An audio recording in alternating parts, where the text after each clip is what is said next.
Your phone is destroying your relationship, and you don't even realize it. Not because of who you're texting, not because of what you're looking at, but because of something way more dangerous that's happening right now while you're watching this video. You are going to hear things that my grandfather taught me about Alan Watts and romantic relationships. So listen carefully. Alan Watts once said that the reason we suffer in relationships is because we treat love like a business transaction. We think we need to get something out of it. But here's what's wild. Back in his time, he was talking about regular human greed and insecurity. Today, we've taken that problem and put it on steroids. We've created technology that feeds every insecure thought we have about our relationships and makes it 10 times worse. And most people have no idea it's even happening. If you're someone who feels like your relationship isn't what it used to be, or if you look at your partner and feel like you're sitting next to a stranger, this video is going to explain exactly why that's happening. And it's not your fault, but it is your responsibility to understand what's going on. Let me paint you a picture. You wake up in the morning. Before you even say good morning to your partner, what do? You check your phone.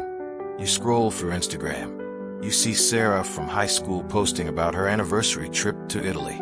Her husband surprised her with roses. The sunset looks perfect. Their relationship looks perfect. You look over at your partner who's still asleep with their mouth open, maybe snoring a little bit, and something happens in your brain. A tiny voice says, "Why doesn't our relationship look like that?" Later that day, you're having coffee with your partner.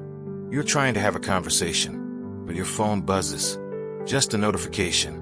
You don't even pick it up, but your eyes glance at it. Your partner notices.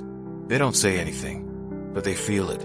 That tiny moment where they weren't the most important thing in the room. It's small, but it's not small, because it happens 20, 30, 40 times a day. Your partner posts a picture on social media. You're in it together. It gets 100 likes. You feel good for a second, but then you see that couple from your friend group got 300 likes on their photo, and that tiny voice comes back. Are we not as good? Are we not as interesting? Are we not as happy? This is the reality of relationships in the digital age. And here's the thing that Alan Watts understood better than almost anyone. The problem isn't the technology itself.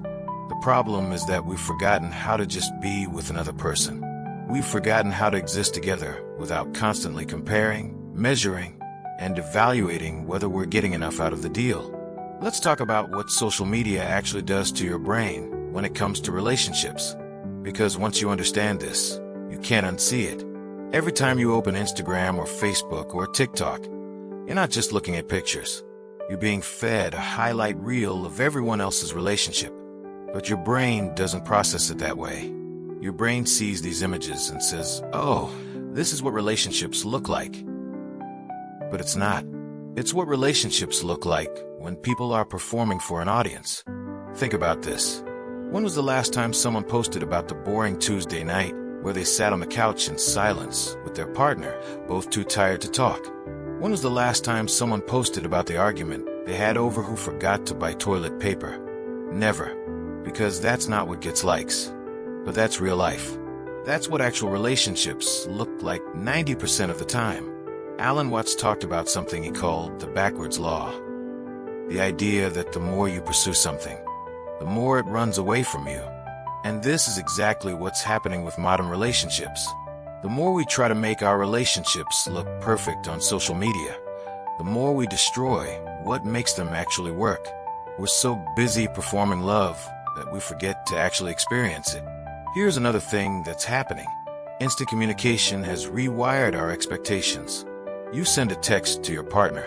They don't respond for an hour. What happens? You start making up stories. Are they mad at me? Are they talking to someone else? Did I do something wrong? 20 years ago, if your partner was at work, you just didn't talk to them until they got home. And that was normal. Nobody panicked. But now, if someone doesn't respond within minutes, we think something is catastrophically wrong. This creates what psychologists call anxious attachment on steroids. We've always had people who were anxious in relationships, but now we've given them a tool that lets them check on their partner every single second of every single day. And the more you check, the more anxious you become. Because you're never actually trusting. You're just monitoring. And you can't build love on top of surveillance. Let me tell you something Alan Watts said that's going to sound harsh, but it's true. He said most people don't actually want a relationship with another person. They want a relationship with their idea of what that person should be. And social media has made this problem insane. Because now we don't just have our own ideas of what our partner should be. We have thousands of examples every day of what other people's partners appear to be. Your partner doesn't surprise you with flowers. You saw 3 people on Instagram whose partners did that this week. Your partner doesn't plan elaborate date nights. You saw a reel of someone who does that every Friday. Your partner doesn't write you love letters. You saw a viral post of someone who does that every morning. And slowly, without even realizing it, you're building a composite image of a perfect partner who doesn't exist. And then you're comparing your real human partner to this fictional character you've created in your mind. And they lose every time. This is what Alan Watts would call trying to eat the menu instead of the meal. You're so obsessed with the idea of what a relationship should look like that you're missing the actual relationship that's right in front of you. Now let's talk about something that nobody wants to admit. The comparison problem goes both ways. It's not just about comparing your relationship to others. It's about your partner comparing you to what they see online. And here's where it gets really dark. Because what people see online isn't just other relationships. It's also what single people post. It's the freedom, the adventures, the excitement. Your partner sees their single friend posting about a solo trip to Thailand. Another friend just bought their dream car. Another one is out at clubs every weekend, looking like they're having the time of their life. And that little voice starts again. Did I settle too soon? Am I missing out? Is this all there is? Alan Watts would say this is the fundamental confusion between pleasure and joy.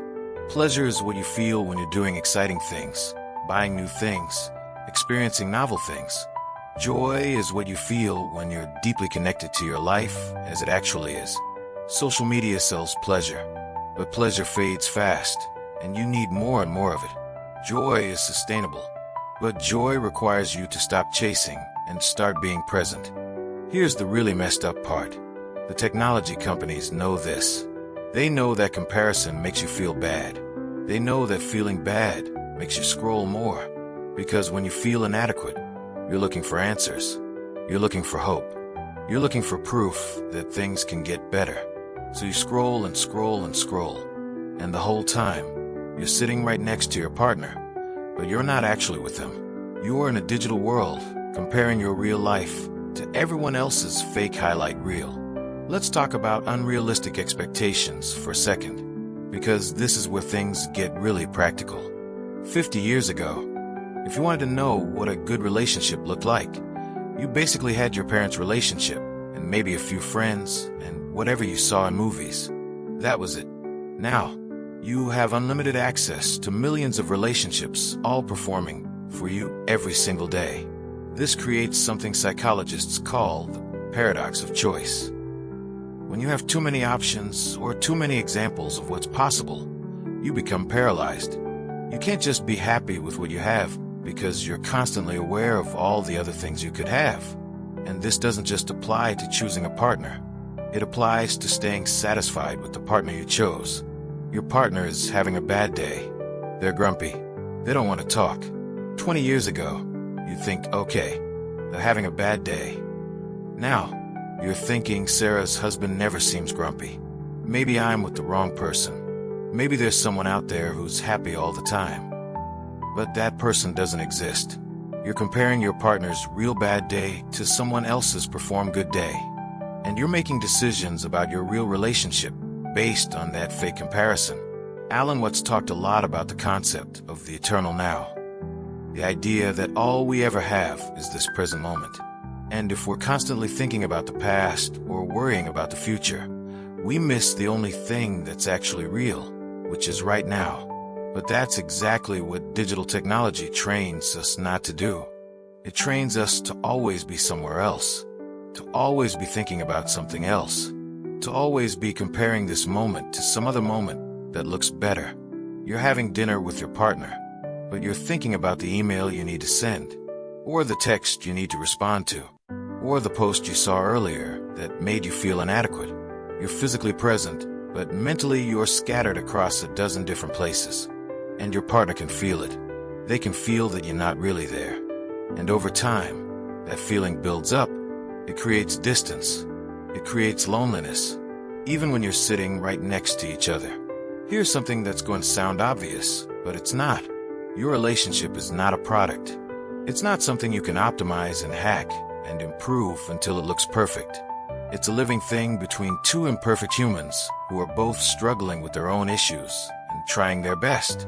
But social media treats relationships like products, like things you can show off and get validation for, like things you can upgrade if the current model isn't working out.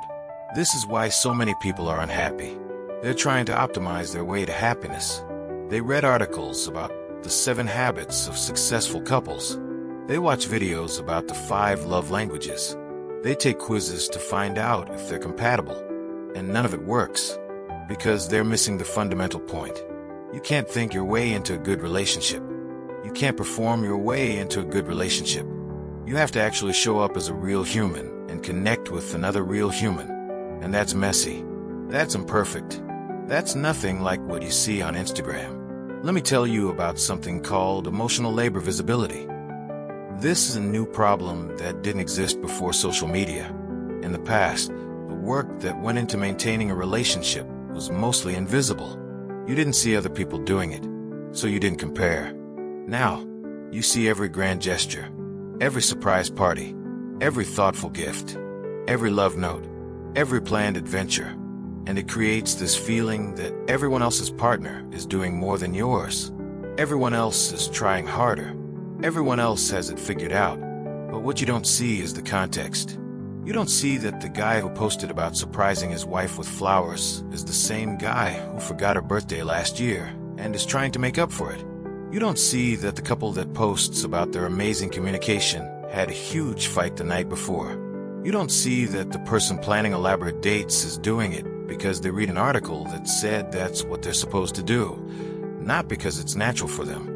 Alan Watts would call this confusing the map for the territory. The map is what you see on social media. The territory is what's actually happening in people's real lives. And they're not the same thing, not even close. Now let's talk about instant communication and what it's done to conflict resolution, because this is huge. In the past, if you had a fight with your partner and one of you left the house, you had time to cool down. You had time to think. You had space. Now, you can text them immediately. You can keep the fight going from anywhere. You can send that angry message at 2 in the morning. You can screenshot something and send it as proof. You can loop in your friends through group chat and get them on your side. The technology has removed the natural cooling off period that used to happen in relationships. And that cooling off period was actually really important, because when you're heated, you say things you don't mean. You make the problem bigger than it is. You escalate, but when you have time to breathe, you realize that maybe it wasn't such a big deal. Maybe you overreacted. Maybe you can let it go. But now we don't let things go. We can't, because the technology won't let us. There's always a way to continue the conversation. There's always a way to prove you're right. There's always a way to keep score. And relationships don't work when you're keeping score. They work when you're on the same team. Here's another thing Alan Watts understood. He said we suffer because we think we're separate from everything else. We think it's me versus the world. And in relationships, we think it's me versus my partner. But that's not true. In a real relationship, it's not 2 separate people trying to get what they want from each other. It's 2 people creating something together that neither of them could create alone. But social media and digital technology reinforce that separation, because everything is about your personal brand, your personal feed, your personal experience. It's all me, me, me. Even when people post about their relationships, it's usually about what the relationship does for them. Look how happy I am. Look what my partner did for me. Look at this experience I'm having. It's all consumption. It's all about what you're getting, not about what you're creating together. Let me give you a really specific example of how this plays out. You're planning a vacation with your partner. In the past, you talk about where you both want to go, what you both want to do, and you make decisions together based on what would make both of you happy. Now, you're both also thinking about what will look good on Instagram. You're thinking about which location is more photogenic, which activities will get more likes, which outfits you need to pack for the photos. The vacation becomes less about the experience and more about the content you can create from it. And here's what happens. You go on this vacation. You're at this beautiful beach or this amazing city. And instead of just being there with your partner, enjoying the moment, you really need to understand. The reason relationships fail in the digital age isn't because technology is evil. It's not because social media is bad. It's because we've lost the ability to distinguish between what's real and what's performance. We've lost the ability to be satisfied with ordinary moments. We've lost the ability to be present with another person without constantly thinking about whether we're doing it right. Alan Watts said something that's more relevant now than ever. He said the meaning of life is just to be alive, not to be successful, not to be impressive, not to look good to other people, just to be alive and experience being alive. And the same thing is true for relationships. The meaning of a relationship is just to relate, to connect, to be with another person, not to perform being in love, not to prove that you're happy, not to collect evidence that you made the right choice, just to be with someone and experience what it's like to be with them. But we can't do that anymore. We've trained ourselves to always be evaluating, always be comparing, always be thinking about how things look rather than how they feel. And you can't build real intimacy on top of constant evaluation. You just can't. Intimacy requires vulnerability, and you can't be vulnerable when you're performing. Here's the hard truth. If you want your relationship to work in the digital age, you have to actively fight against everything the digital age is training you to do. You have to choose presence over performance. You have to choose satisfaction over comparison. You have to choose your actual partner over the imaginary perfect partner you've constructed from bits and pieces of what you see online. And that's really hard, because the whole system is designed to make you dissatisfied. The whole system profits from your discontent. When you're happy with what you have, you stop scrolling, you stop searching, you stop consuming, and that's bad for business. So the technology is literally designed to make you feel like what you have isn't enough. Look, I'm not saying throw your phone in the ocean and go live in the woods. That's not realistic, and it's not necessary. What I'm saying is you need to understand what's happening to your brain when you use this technology. You need to see the comparison trap for what it is. You need to recognize when you're judging your real relationship against someone else's performed one. Alan Watts spent his life trying to wake people up from what he called the game of black and white. The idea that things are either good or bad, right or wrong, perfect or worthless. And that's exactly the game social media forces us to play with our relationships. Either your relationship looks perfect like the ones you see online, or it's failing. But that's not real. Real relationships exist in the gray area. They're messy and complicated, and sometimes boring, and sometimes frustrating, and sometimes absolutely beautiful. And all of that is okay. All of that is normal. All of that is human. The digital age has given us incredible tools to stay connected, but it's also made it harder to actually connect. It's made it easier to be in constant communication, but harder to really understand each other.